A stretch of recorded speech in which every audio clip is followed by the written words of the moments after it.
மாரி செல்வராஜோடைய டைரக்ஷனில் துருவ் விக்ரமுடைய நடிப்பில் சமீபத்தில் பைசன் படம் வெளியில் வந்து ரசிகர்கள் மத்தியில் நல்ல ஒரு வரவேற்பு அடைஞ்சுது.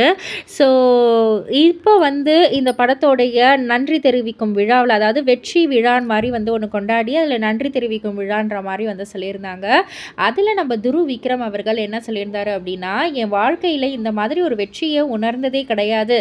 என்னுடைய கெரியரில் இந்த கட்டத்தில் இப்படி ஒரு படம் கொடுத்ததற்கு மாரி சாருக்கு ரொம்ப ரொம்ப நன்றி.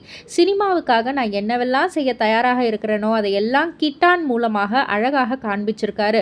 என்னுடைய 27 வருட வாழ்க்கையில் கற்றுக்கொண்டதை விட மாரி சாருடன் பழகிய 1.5 வருடத்தில் அதிகமாக நான் வந்து கற்றுக்கிட்டேன். அவர் எனக்கு பெரிய பாடம் சொல்லி கொடுத்துருக்காரு. அவருக்கு எவ்வளவு நன்றி சொன்னாலும் பத்தாது அப்படின்ற மாதிரி வந்து சொல்லியிருக்காரு. இதை பற்றி நீங்கள் என்ன நினைக்கிறீங்க? உங்களுடைய கருத்து என்ன அப்படின்றத கீழே உள்ள கமெண்ட் பாக்ஸில் குறிப்பிட்டு சொல்லுங்கள். மறக்காமல் ஆன்டி பிகிலி சேனலை சப்ஸ்கிரைப் பண்ணி பக்கத்தில் உள்ள பெல் ஐக்கானை கிளிக் பண்ணுங்கள்.